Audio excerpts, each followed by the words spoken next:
Hi, everyone. And today I am talking to Sandeep, and Sandeep wears many hats. So I'm going to be introducing Sandeep as Spice FM, Chai Events, and the Chair of Trustees at the Hindu Temple Newcastle. So welcome, Sandeep. It's so exciting to talk to you today. Hi Kate, how you doing? I'm good. I'm good. So tell me a little bit about all of these different organizations that you're involved with and why. I mean, it's one of those. I think. I mean, Spice FM is something that I've been involved with for around about 20 years, and we are pretty much the only broadcaster that broadcasts content for the South Asian and diverse communities in Newcastle. We're a very localized radio service that's based in Newcastle. I also run an events business, which is Chai Events, which in contrast to Spice is a sort of a social enterprise, Hmm. where Chai Events is a full-on privately run business. But again, in that very same area of kind of sort of providing a service to the South Asian community.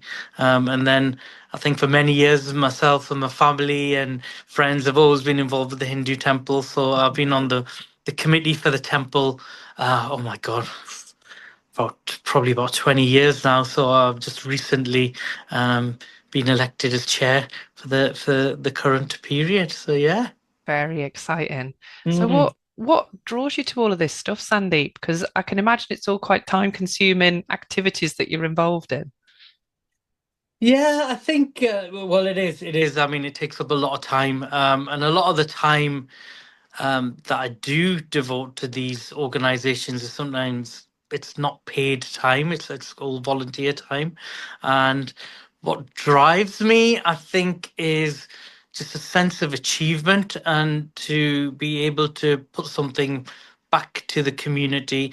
And just generally, I mean, I've seen the journey and the development of my community, which is the South Asian community. I'm a British Indian. That's how I identify myself. So it's just quite exciting to be on that journey of how the community has developed all the way back from the 60s and 70s when my parents, grandparents came over as sort of migrants, immigrants, whatever you want to call it, and then how we've been born and brought up here, and just to have some sort of contribution in sort of the development of that community and the development of our identity as British Indians, and then all the stuff that we do along with that. Very cool. Very cool. And tell me a bit then about Spice FM. When did you set that up and how? So you've mentioned it's a social enterprise. Yeah, so Spice, it's one of them things. A lot of organizations start off in a certain way, and then people come on board and they just go in different directions. I think that's what with Spice. Spice was originally actually the brainchild of somebody in Newcastle called Muhammad Arshad, bless him, has passed away now. But he set up the original project, which is what we call an RSL, which stands for Restricted Service License. So Mhm. he'd applied for this from Ofcom to be able to broadcast a radio service on FM in Newcastle. This is back in the year, sort of around about the year 2000. Um, Again, the radio landscape was very different. If you wanted to listen to radio, it pretty much had to be either FM or AM or Yeah. medium wave. DAB didn't actually even exist at that point. The online thing was happening then. Um, so basically, I went on board as a volunteer. Um, it was really hard work, so I didn't blame Arshid when he turned around and said, "Look, I don't think I want to do another one, but look, you guys, if you want to continue, please feel free to do so." And because then that the radio bug had bit a Mhm. few of us, and we thought we can't let this drop now, and we just pursued on with it. 2007 the government opened up was it the Department of Culture and Media opened up a brand new genre of radio called community radio, and we were one of the round one applicants to apply for an FM license in the local area, and lo and behold, we got it, which was a bit of a surprise. Yeah. Um, so that was about 16 years ago. We Mhm. celebrated our 16th birthday last year. Amazing. Congratulations. That's Thank such an you. achievement. 16 years. 16 years, Crikey. yeah. Yeah, it's been a interesting journey. And are you still so just is that completely run by volunteers now as well, or is there a little bit of paid work in there as well for you guys? Yeah, I mean, it's always been predominantly a volunteer-led project. We do tend to get, I mean, currently we did have some funding for a fundraising manager, but generally all our presenters, all our management, or our board, everyone's like a sort of unpaid volunteers. Hmm. Amazing. And what drives them, do you think? What's the mission of the organization? I think, I mean, the more kind of we come along this journey, I always ask my presenters and volunteers, well, what motivates you? Why do you, Hmm. I mean, some of them come on buses through the cold weather. I said, what, why would you do it? And I think it's twofold, really. A lot of, and myself included, it's something that we do for the community, which we enjoy. We like putting that back into the community. Um, but I think more than that, a lot of the presenters or volunteers do this. It's because it's a passion for them. Hmm. It's like a hobby. It's something, and a lot of them have identified it to be something that they feel is really beneficial for their mental health. Hmm. And just to be able to come into a studio and lock themselves away and do a 2 hour radio show about music they enjoy, or it might be a talk show about, things they believe that are relevant to the community that we serve. So I think it's twofold. I mean, one example is we've got a doctor who comes and does a radio show, quite a high level doctor. And Hmm. I'm like, you're a doctor, you're so busy, why do you do it? It's like, it's just really good for my mental health to be able to come and do a radio show. And I love Bollywood music and I play my music. And, I just get that out there. That's so interesting. Yeah. Okay, so I'm going to flip now over to your role as a trustee because it's something that I'm really hoping that we can encourage more of the change makers in our community to consider. Yeah. So tell us a little bit about your journey in becoming a trustee. What made you think, yes, I am confident and I've got the skills to go ahead and do this? Or was it a little bit less straightforward than that? Is this for the a trustee for the Hindu temple, you mean? Yeah. Yeah, I mean, again, growing up, the Hindu temple was quite important to us as a community, being a British Hindu. Um, I think when we were younger, I mean, the dynamics of the community have changed so drastically from many moons ago when I was a youngster. I think for us, when we were younger, the temple played a huge part of our recreational activities.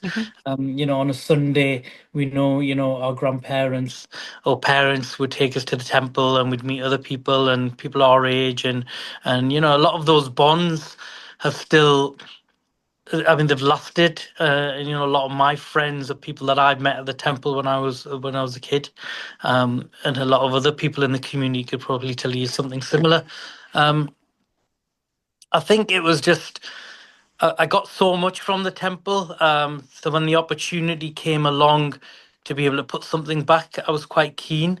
Hmm. Um, I mean, I was skills. I mean, the committee when I joined was quite an aging committee, or trustees.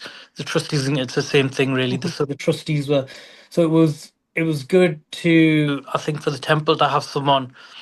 Um, Even at my grand old age, I'm known as one of the youngsters on the committee, Yeah. which was so cool because I'm not young at all. But it was good to be able to bring a little bit of the aspects of maybe. I mean, a big thing I think I brought to the temple was engaging digitally with Hmm. the community. So social media, your WhatsApp, your email, putting out publications that are a little bit more attractive rather than just sending a black and white letter, which is what they Hmm. used to do. Um, ended up being like a, full color newsletter pamphlet that we now send out. Very Um, cool. so yeah, so that's things I think I did bring into the role, and it was really satisfying. Hmm. That we're just moving things along, and things just developing and moving with the times and stuff like that. And what's the time commitment for you for being a member of the committee? So I mean, I'll be honest, the last sort of 18 months or so since I've been the chair, I've spent a lot more time involved. I mean, there's 12 trustees on the committee. We'll attend a monthly meeting. And then we have, I mean, it's quite an intense project because the temple's open 7 days a week, Mhm. 365 days a year. Wow. So then although we've got a couple of priests there that run the day to day and lots of great volunteers apart from us as trustees.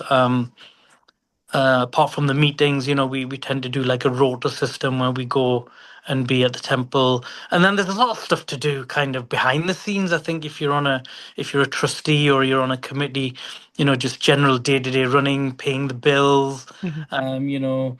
engaging with I mean, for instance, at the temple we had do a lot of engagement with schools, so just engaging the admin stuff. So yeah, I mean, there's a fair few hours we put in there. Mhm. But I think it's something that we all learn. I mean, a lot of the committee now, at least half. There's still a few people that are more sort of from like retired people, which is great.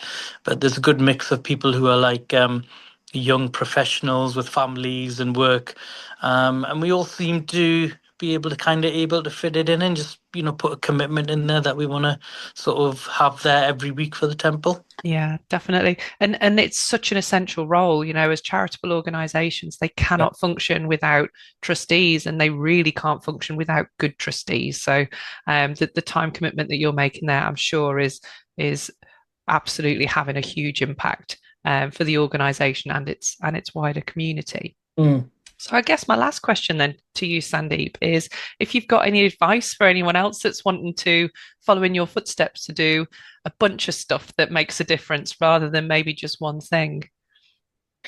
Yeah, I mean, I think there's been challenges because I tend to want to do something and I'll just do it rather than think about it or worry about the other stuff I've got to do, which is maybe some might say a little bit haphazard of me, but um, I would say take on something, and there's lots more. I'll be honest, along the last few years that I've been offered or been asked to get involved with, but I think I've got to a point where I've got things that I'm involved with that I really love doing, I'm really passionate about, and I've dedicated time, I've managed my time to be able to do those things. So unfortunately, I have to say no to a lot of things, which I hate doing because I think, oh, I'd love to do that. Yeah. Um, but I think at some point you've just got to say, right, that's it, and my time's committed. And especially if you've got families and you've got, Mhm. commitments and stuff like that. Um, but I suppose my advice would be if you're really passionate about it and you really think you can give it a bit of time and definitely make an impact, then go for it. Brilliant. Thank you ever so much, Sandeep. And Thank we'll be sharing all of the links for all of the different organizations that you're involved with. But yeah, thank you ever so much for your time and talking you. to us today. Thanks for having me on, Kate. Really appreciate it. Thank you. Thank you for joining today's chat. If you'd like to be featured on the next series, please email hello@junctionpoint.co.uk. Speak to you soon.